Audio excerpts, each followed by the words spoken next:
But Ash, you don't like classic literature, why are you doing an English degree?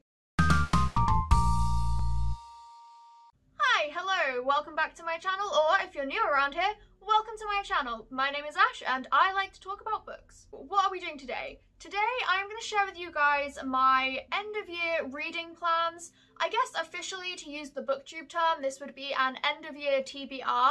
But I know if I say I want to read all of these books by the end of the year and then don't do it, I'm basically just going to feel like a massive failure. So instead, what I'm going to do is call it a TBR, but do it slightly differently because I'm me and I like to do things slightly differently. So rather than this being stuff I want to read by the end of the year, this is just my reading plans, like the books that I plan on reading next, which is kind of exactly what a TBR is. Anyway, that said, there are definitely two books that I have to read by the end of the year as they are set reading for my university course. The first one being Jane Eyre by Charlotte Bronte and the second one being Twelfth Night by William Shakespeare. For those of you that don't know, Jane Eyre is a Victorian Gothic romance novel that follows Jane Eyre through her childhood to adulthood at various points in her life and kind of chronicles her history and interactions with her employer, Mr. Rochester.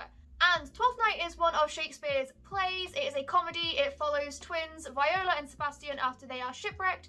Viola disguises herself as a man, falls in love with the Duke Orsino, and also catches the attention of Countess Olivia. Shenanigans ensue. Now, I am none too pleased about having to read either of these books because I already know I don't like William Shakespeare. I just cannot stand his writing. I do prefer the comedies to the tragedies and the historical ones that he did, but I have read enough Shakespeare to know I'm just not going to enjoy that at all, but it's something that I have to read for my course, so I want to get it out of the way as soon as possible. Jane Eyre, on the other hand, is a bit different. I don't particularly like classic literature, and I'm sure you're now asking yourself, but Ash, you don't like classic literature, why are you doing an English degree?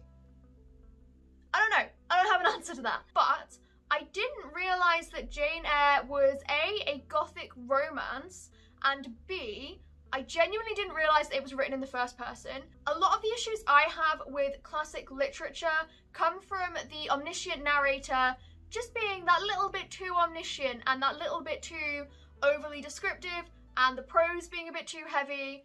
So I don't know how I feel about Jane Eyre. I'm willing to go into this with an open mind, but I genuinely don't think I'm going to enjoy it. Also, by the end of the year, I would like to finish the two books that I am currently reading. The first one is The Call of Cthulhu and Other Weird Stories by H.P. Lovecraft. I am about a third of the way through this book. It's a collection of short stories, obviously written by H.P. Lovecraft. It includes things like The Call of Cthulhu, Shadow over Innsmouth, and The Colour Out of Space, which is a movie I really want to see with Nicolas Cage, which is why I actually bought this book, because I was interested in that movie and I wanted to read some of H.P. Lovecraft's fiction. I'm about a third of the way through it, and it's very much a slow read. As H.P. Lovecraft was writing, I think it was the start of the 20th century, it was very early on. He has a very dense prose, but also a habit of not really describing anything, which is where the cosmic horror element comes in. The stories themselves that I've read aren't particularly scary, they're just a bit weird, and I often find with short story collections that I have to read them alongside something else, because if I read nothing but the short story collection, I get bored of having to stop and start with the beginning and end of each story. I like to have a narrative thread to follow through, which you get more from a novel than obviously a collection. So I need to finish that. It's slow going. I'm reading it alongside reading other things, which brings me on to the next book that I would like to finish, which is City of Sin. Now, I thought this book was called City of Sin, but it's not. It is called City of Sin. I have checked it on my Kindle, and it is the 7th book in Bobby Adair's Slow Burn series. Now, this is a zombie apocalypse series with a twist, because they always have a twist, where there are different degrees of how much you can be infected by this virus. I think it's a virus, it might be a bacteria, but by this thing that essentially turns you into a zombie. If you get it really bad, you become a zombie instantly. If you don't, you become what is called a slow burner, and you retain a lot of your faculties, but you know, are still a zombie. Now, I am on the 7th book of this series, which may lead you to believe that I like this series of books. I don't. I gradually realised as I was reading through the set that I have on my Kindle, which I only bought because it was like 50p for 8 books, and that is an absolute bargain. But as I was reading through the set, I realised that a lot of the books have a very similar setup and layout and the way the plot flows. So Zed is the main character. He is a slow burn zombie, and he meets up with various other characters throughout the plot of the books. And what usually happens is Zed meets up with a character who becomes part of the group. Zed then goes off to either save a person or do something reckless that endangers the group, or just, you know, goes out to look for food, comes back, and the person that he's just met or the person that he's saved dies. And that happens a lot. So much, to the point where even I noticed it, and I am willing to forgive a lot of stuff in long-running book series like that. And I noticed it, and I was like, man, that happens every time. So now you're probably thinking, why am I wanting to read the 7th book in a series that I've already decided I don't particularly enjoy? And it is because I am hooked. I need to know how it ends. And I think there are 2 more books in the series. I think there's 9 books in total. So I need to know how it ends, because the 7th book starts after Zed has been shot and nursed back to health by his friend Murphy. They see a helicopter, they try and find where the helicopters are landing and look for some civilization, and I need to know if civilization is still out there. Now we are moving on to the books that I haven't started yet and books that I don't have to read but I plan to read before the end of 2020. The first of these being The Notes. This is the BTS Universe book, essentially. It is a collection of notes relating to the wider story of the BTS universe, which links in with some of their music videos. I really want to read it because A, I am a massive K-pop stan, B, I am a hardcore BTS army, and C, I need to know the story because I have looked it up and it still doesn't make any sense. This is going to be a very fast read for me. I'll probably read this between 12th Night and Jane Eyre, just as a bit of a palate cleanser, something a bit lighter and breezier, prose-wise, I mean, because this is just a collection of notes that seem very disjointed. I don't feel like I'm going to get the explanations that I want, but I feel like I will get something out of it, if not just the fact I can say I've read it. The next book that I'm really looking forward to reading before the end of 2020 is Pine by Francine Toon. This book is kind of a weird find for me. Much like when I bought The Guest List by Lucy Foley, I was in my local Waterstones, this was on a table and just really caught my eye. The cover itself was very eye-catching, and then when I read the back of the book as well, I was very taken in, finding out that it was set in the Scottish Highlands. It's a modern gothic slash thriller novel, and there appears to be a supernatural element to it as well, which I was very interested in. Now, I don't really know anything about this book beyond what is on the back of the cover, so I'll just read that to you quickly now so that you guys can be informed, because I know nothing about it, and I think that's the best way to go into a thriller. Lauren lives with her father in the Highlands in a small village surrounded by pine forest. When a woman stumbles out onto the road one Halloween night, Niall drives her back to their house in his pickup. In the morning, she is gone.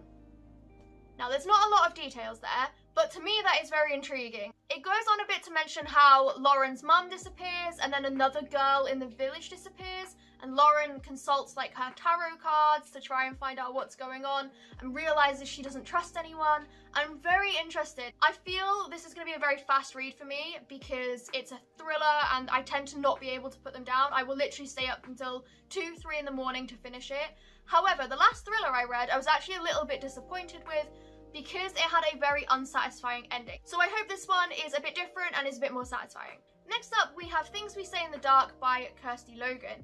This is a collection of short, dark stories ranging from things like modern day horror retellings of fairy tales all the way to dark thrillers. I'm very excited to read this book because I know nothing about this book whatsoever.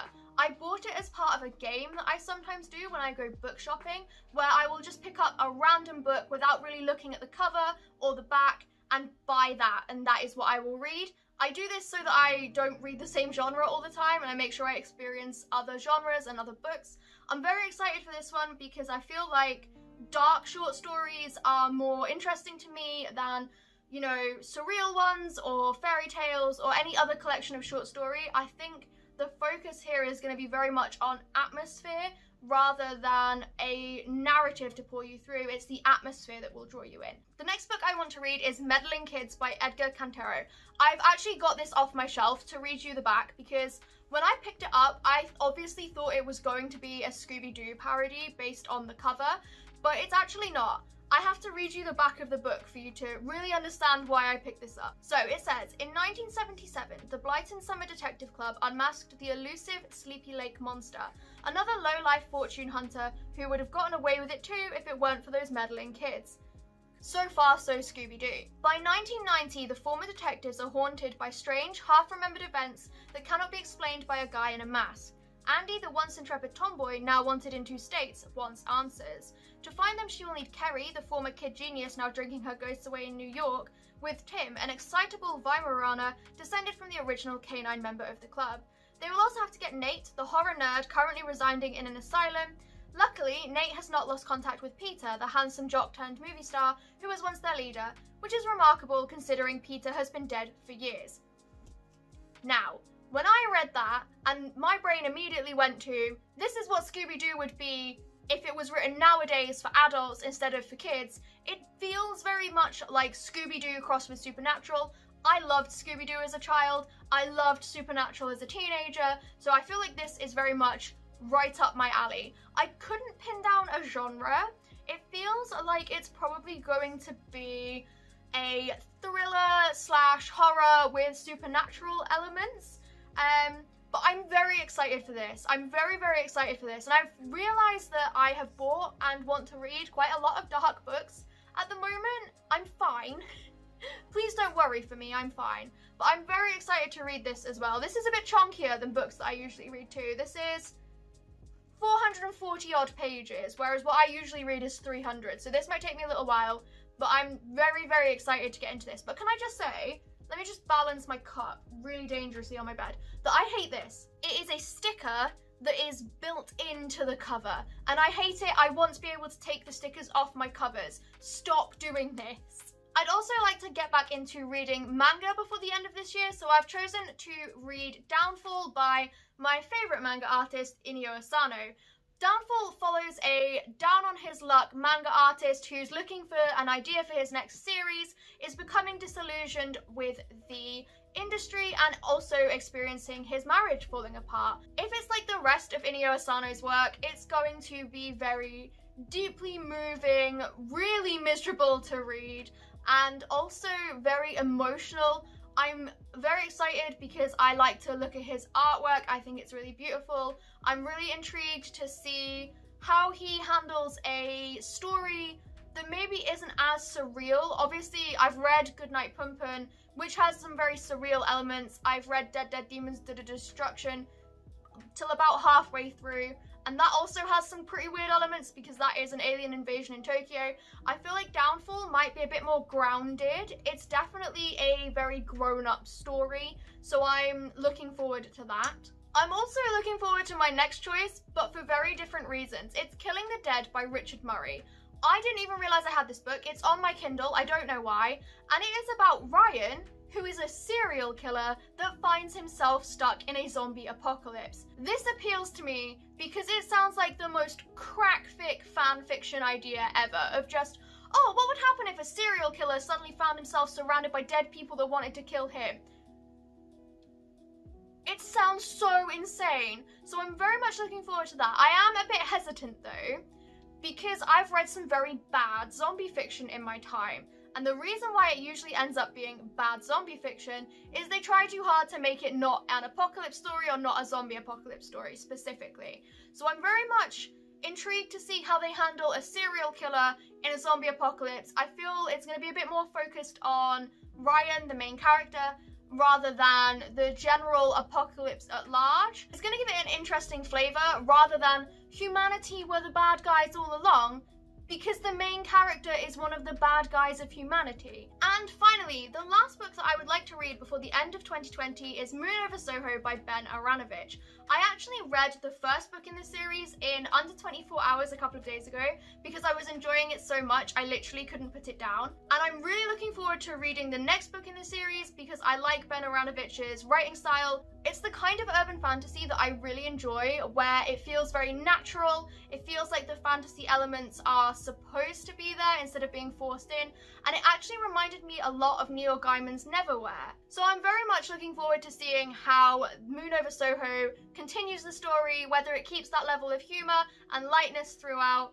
And I'm just so excited to have a series that is an adult series. I find a lot of urban fantasy tends to be YA fiction, and there's nothing wrong with that, but I really specifically wanted some grown-up fantasy to read, and I'm very excited that I found that. Super stoked to read the second one in the series. And there we go, that is my end of the year reading plan, aka a TBR, but don't hold me to that because I probably won't read any of these books now that I've said this. If you've enjoyed this video, please give it a like and let me know what your end of the year reading plans are in the comments. If you're new around here or you haven't already, please make sure you subscribe and ring that bell, and I will see you next time for some more book talk.